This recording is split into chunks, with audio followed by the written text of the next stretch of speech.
할렐루야. 오늘도 새벽 예배 자리에 나오신 성도님들을 주님의 이름으로 축복하고 환영합니다. 이 시간 함께 기도하며 예배 자리로 나가도록 하겠습니다. 함께 기도하겠습니다. 하나님, 저희들 세상을 바라볼 때에 두렵고 떨릴 때가 많이 있습니다. 하지만 주님 바라볼 때에 저희들에게 평안 주시고 능력 주실 줄로 믿사오니 오늘 이 새벽에 온전히 주님만 바라보게 하여 주시옵소서. 우리 마음에 무거운 모든 짐을 주님 앞에 내려놓습니다.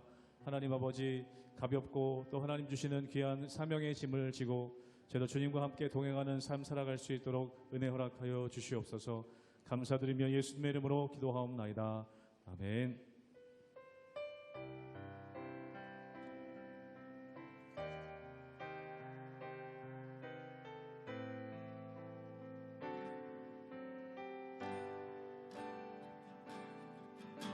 보라, 너희는 두려워 말고 보라, 너희를 인도한 나를 보라, 너희는 지치지 말고 보라, 너희를 구원한 나를 너희를 치던 적은 어디 있느냐 너희를 억누르던 원수는 어디 있느냐 보라 하나님 구원을 보라 하나님 능력을 너희를 위해서 싸우시는 주의 손을 보라 보라 하나님 구원을 보라 하나님 능력을 너희를 위해서 싸우시는 주의 손을 보라 보라 너희는 두려워 말고 보라 너희를 인도한 나를 보라 너희는 지치지 말고 보라 너희를 구원한 나를 너희를 치던 적은 어디 있느냐 너희를 억누르던 원수는 어디 있느냐 보라 하나님 구원을 보라 하나님 능력을 너희를 위해서 싸우시는 주의 손을 보라 보라 하나님 구원을 보라 하나님 능력을 너희를 위해서 싸우시는 주의 손을 보라 지존하신 주님 이름 앞에 모든 무릎 꿇고 다 경배해 거룩하신 주님 보좌 앞에 엎드려 절하세 예수는 그리스도 예수는 그리스도 예수는 주 하나님의 영으로 경배 드리리 지존하신 주님 이름 앞에, 지존하신 주님 이름 앞에 모든 무릎 꿇고 다 경배해. 거룩하신 주님 보좌 앞에 엎드려 전하세. 예수는 그리스도, 예수는 그리스도, 예수는 주, 하나님의 영으로 경배. 한 번 더 고백하기 원합니다. 예수는 그리스도, 예수는 그리스도, 아멘. 예수는 주,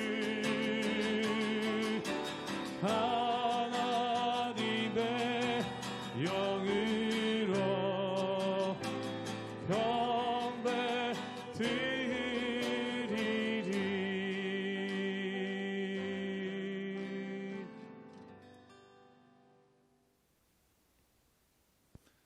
할렐루야. 우리 하나님의 은혜와 평강이 우리 성도님들 삶 가운데 날마다 가득하시기를 주님의 이름으로 축원합니다. 우리가 오늘 말씀 가운데 보면은 느헤미야서가 마치게 됩니다. 그런데 이 느헤미야서가 마치더라도 계속해서 느헤미야가 유대인들을 대상으로 개혁을 하고 또한 그들이 온전히 설 수 있도록 애쓰는 그러한 모습이 나오게 되는 것을 보게 되죠.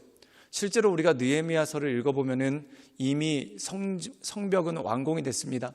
그렇다면 느헤미야는 성벽을 완공하러 온 거기 때문에 성벽이 완공되면 다 끝난 것 아니겠습니까? 근데 성벽이 완공된 것으로 끝나는 것이 아니라 예배의 공동체를 세워나가고 또한 그 안에서 잘못된 것, 또한 그 안에서 잘못된 길로 가고 있는 것이 있다면 계속해서 수정하는 그러한 모습이 있는 것이죠. 사랑하는 여러분, 어제 밥을 아무리 배불리 먹었어도 오늘 또 먹어야 됩니다. 영적인 생활도 마찬가지죠. 어제 온전했다고 해서 오늘 함부로 살아도 되는 것이 아닌 것입니다.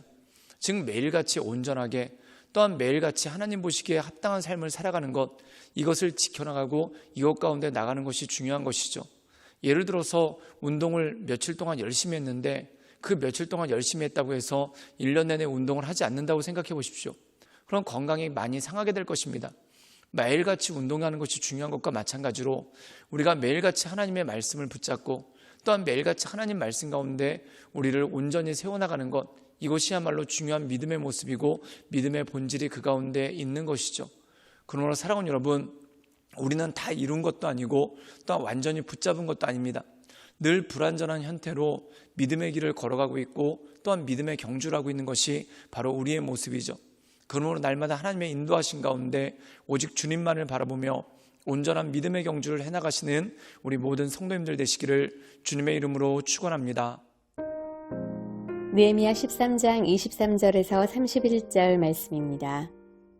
그때 내가 또 본즉 유다 사람이 아스돗과 암몬과 모압 여인을 맞아 아내로 삼았는데 그들의 자녀가 아스돗 방언을 절반쯤은 하여도 유다 방언은 못하니 그 하는 말이 각 족속의 방언이므로 내가 그들을 책망하고 저주하며 그들 중 몇 사람을 때리고 그들의 머리털을 뽑고 이르되 너희는 너희 딸들을 그들의 아들들에게 주지 말고 너희 아들들이나 너희를 위하여 그들의 딸을 데려오지 아니하겠다고 하나님을 가리켜 맹세하라 하고 또 이르기를 옛적에 이스라엘 왕 솔로몬이 이 일로 범죄하지 아니하였느냐. 그는 많은 나라 중에 비길 왕이 없이 하나님의 사랑을 입은 자라. 하나님이 그를 왕으로 삼아 온 이스라엘을 다스리게 하셨으나 이방 여인이 그를 범죄하게 하였나니 너희가 이방 여인을 아내로 맞아 이 모든 큰 악을 행하여 우리 하나님께 범죄하는 것을 우리가 어찌 용납하겠느냐. 대제사장 엘리야십의 손자 요야다의 아들 하나가 호론 사람 산발랏의 사위가 되었으므로 내가 쫓아내어 나를 떠나게 하였느니라. 내 하나님이여, 그들이 제사장의 직분을 더럽히고 제사장의 직분과 레위 사람에 대한 언약을 어겼사오니 그들을 기억하옵소서. 내가 이와 같이 그들에게 이방 사람을 떠나게 하여 그들을 깨끗하게 하고 또 제사장과 레위 사람의 반열을 세워 각각 자기의 일을 맡게 하고 또 정한 기한에 나무와 처음 익은 것을 드리게 하였사오니 내 하나님이여 나를 기억하사 복을 주옵소서. 오늘 말씀 가운데 보면은 느헤미야가 이 예루살렘 일대를 둘러봅니다. 그리고 거기서 둘러보다가 깜짝 놀랄 만한 일을 발견했죠. 그것이 뭐냐면 유대인들 중에 상당수가 이방 여인들과 결혼을 했다는 것입니다. 사랑하는 여러분, 우리가 성경에 보면은 기생 라합의 결혼이라든지 또한 모압 여자 룻의 결혼이라든지 이방 여자들과의 결혼은 성경에 굉장히 자주 나옵니다. 근데 이 특별히 느헤미야서에서는 이방 여인들과의 결혼에 대해서 굉장히 중요하게 생각하고 있고 또한 금지하는 그런 모습이 있습니다. 그 이유가 무엇이겠습니까? 우리 함께 느헤미야 13장 24절의 말씀을 읽도록 하겠습니다. 제가 읽겠습니다. 그들의 자녀가 아스돗 방언을 절반쯤 하여도 유다 방언은 못하니 그 하는 말이 각 족속의 방언이므로. 오늘 말씀 가운데 보면은 이 유다 사람들이 아스돗과 암몬 그리고 모압 여인들을 맞아서 결혼을 했습니다. 그런데 이들이 유대인들의 말, 즉 히브리어를 하는 것이 아니라 엉뚱한 말을 한다는 것이죠. 즉 다시 말해서 이방인들의 말을 했다는 겁니다. 그렇다면 외국에서 자랐으니까 또한 외국인 엄마가 있으니까 외국말을 하는 것은 당연한 것이 아닌가라는 그런 생각이 듭니다. 근데 여기서 중요한 본질이 있는데 그게 뭐냐면 그 당시에 구약 성경, 즉 다시 말해서 율법책은 히브리어로 기록됐고 또한 이 히브리어를 낭독하는 사람들 역시 유대인들이었고 그들이 이 율법책을 히브리말로 낭독을 했다는 겁니다. 그렇다면 히브리말, 즉 유대인들의 말을 모르면은 이 율법의 내용을 알아들을 수도 없고 그것을 읽을 수가 없다는 것이죠. 그렇기 때문에 이 유대인들에게 있어서는 모국어를 굉장히 중시했습니다. 그 모국어를 중시하는 이유가 뭐냐면 그 모국어 자체가 그들이 하나님의 말씀을 들을 수 있고 하나님의 말씀을 읽을 수 있는 통로가 되었기 때문이죠. 그런데 오늘 말씀 가운데 보면은 유대인들이 이방 여성들과 결혼했는데 그 자녀들이 전혀 유대 말을 하지 못했다. 이 말의 뜻은 무엇이겠습니까? 그들이 말씀으로부터 떠나 있고 하나님의 말씀을 배울 수 있는 기회가 사라지는 것을 의미하는 것 아닙니까? 즉 다시 말해서 유대인들이 이방 여성과 결혼하는 것은 있을 수 있는 일입니다. 근데 중요한 건 뭐냐면 그 가정이 하나님의 말씀을 통해서 세워져 나가야 되는데 유대 말을 모른다는 얘기는 즉 하나님의 말씀을 그들이 듣지도 못하고 읽지도 못하는 그러한 상황이 되었다는 거죠. 즉 다시 말해서 하나님 말씀과 상관없는 그러한 가정이 되고 또한 그러한 자녀들이 되어버렸다는 것이죠. 그렇기 때문에 느헤미야는 이것을 경계하고 또한 이들이 하나님의 말씀 가운데 유대말을 익혀서 하나님의 말씀을 가까이 하고 그 말씀 가운데 설 것을 권면하는 그러한 모습이 나오는 것을 보게 됩니다. 그리고 이 권면이 때로는 부드럽게 또한 때로는 강하게 이야기하면서 백성들이 그것을 따를 수 있도록 이끌어가는 그 모습이 그 가운데 나오는 것이죠. 우리 함께 느헤미야 13장 30절의 말씀을 읽도록 하겠습니다. 제가 읽겠습니다. 내가 이와 같이 그들에게서 이방 사람을 떠나게 하여 그들을 깨끗하게 하고 또 제사장과 레위 사람의 반열을 세워 각각 자기 일을 맡게 하고. 오늘 말씀 가운데 보면은 제사장 가문에서도 이방 여인들과 결혼을 하고 또한 레위인들 중에서도 이방 여인들과 결혼하는 사람들이 많았다는 겁니다. 그런데 문제는 이방 여인들과 결혼을 했다, 그 자체가 문제가 아니라 이 제사장의 후손들, 즉 다시 말해서 제사장과 레위인들은 그들의 직분이 대물림이 된다는 거죠. 즉 제사장은 그 제사장 가문에서 이어져야 됩니다. 그런데 제사장 가문에서 이어진 사람들이 유대말을 모른다. 그럼 그들이 어떻게 제사장으로서의 직무를 감당할 수 있겠습니까? 또한 레위인들도 마찬가지죠. 그들이 성전에서 여러 가지 기물들을 돌볼 뿐만 아니라 하나님의 말씀을 듣고 또 그 말씀을 관리하고 섬기는 일들도 합니다. 그런데 유대말을 모르면 이것을 어떻게 할 수 있겠습니까? 즉 다시 말해서 이방인들과 결혼했다는 의미는 단순한 국제결혼이 아니라 그들이 하나님의 말씀으로부터 떠나 있다라는 것을 단적으로 보여주는 예가 바로 이것입니다. 그러므로 이방인을 쫓아내고 유대인들을 순절하게 했다.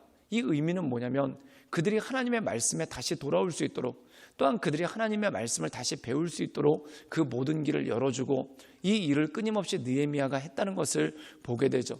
사랑하는 여러분, 우리가 하나님의 일을 감당하는 것이 바로 이것입니다. 한번 잘하는 것으로 끝나는 것이 아니라 계속 잘해야 되고 또한 계속 섬겨야 되는 일들이 그 가운데 있는 것이죠. 그렇지 않으면 어느 순간에 나도 모르게 한순간 무너지는 일들이 그 가운데 발생하기 때문에 그런 거예요. 그러므로 사랑하는 여러분, 날마다 우리가 하나님의 말씀을 묵상하고 우리 스스로를 새롭게 하며 또한 하나님 말씀보다 다른 것들이 내 삶에 들어오지 않도록 우리의 삶을 지켜나가며 하나님의 인도하심 따라 늘 온전함으로 살아가시는 우리 모든 성도님들 되시기를 주님의 이름으로 축원합니다. 함께 기도하시겠습니다. 사랑이 많으신 하나님, 복 있는 사람은 주의 말씀을 주야로 묵상하여 그 말씀을 묵상하는 자라 우리에게 말씀하셨사오니 우리가 이 세상 살아가는 동안 하나님의 말씀을 귀하게 여기고 그 말씀대로 온전히 설 수 있도록 주님 우리를 지켜주시고 우리 가운데 역사하여 주시옵소서.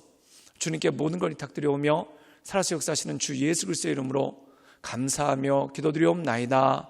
아멘.